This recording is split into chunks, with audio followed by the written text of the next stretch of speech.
Selamat hari Kamis semua. Kita bahas satu saham yang dulu pernah saya gemari. UNVR, Unilever Indonesia. Saham-saham defensif yang menarik, dulunya menarik. Lihat harganya, top kan? Nah, sekarang kalau kita melihat transaksi yang dilakukan, kita akan melihat penurunan yang sangat tajam pada saham UNVR ini. 5 tahun, 1 tahun, nah begitu. Apa sih yang menyebabkan saham-saham ini, saham Unilever ini turun? Padahal dulunya saham yang sangat menarik karena dia defensif, digunakan dalam portfolio untuk counterpart dari saham-saham yang ekspansif. Ya, kita kenal defensif itu karena apa? Karena mereka saham consumer goods. Kondisi krisis pun orang butuh makan, butuh cemilan, ya, jadi tetap dia akan mengalami kondisi yang bagus. Tapi sekarang kok hancur seperti ini? Kita lihat bersama-sama kenapa. Kita bandingin dulu deh financial review-nya. Nih financial review-nya. Revenue-nya turun years on years Maret 2020 dengan Maret 2019 itu mengalami penurunan. Sekarang 2021 ya, Desember 2020 ini data tahun lalu. Artinya masih kondisi krisis pandemi. Penurunan ini terjadi sebagian besar kalau kita melihat hampir semua revenue-nya.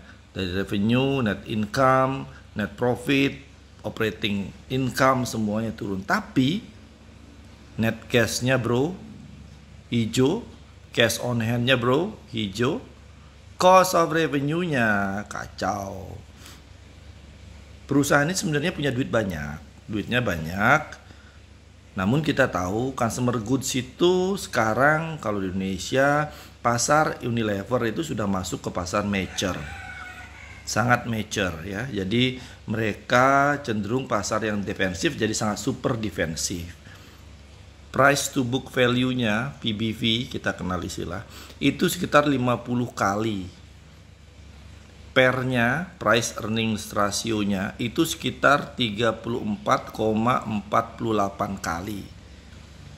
Padahal saham consumer goods rata-rata PER-nya itu 18 kali. Artinya saham ini sudah overvalue, sangat-sangat tinggi harganya. Investor melihat harga 6.000 itu sudah terlalu tinggi pertama.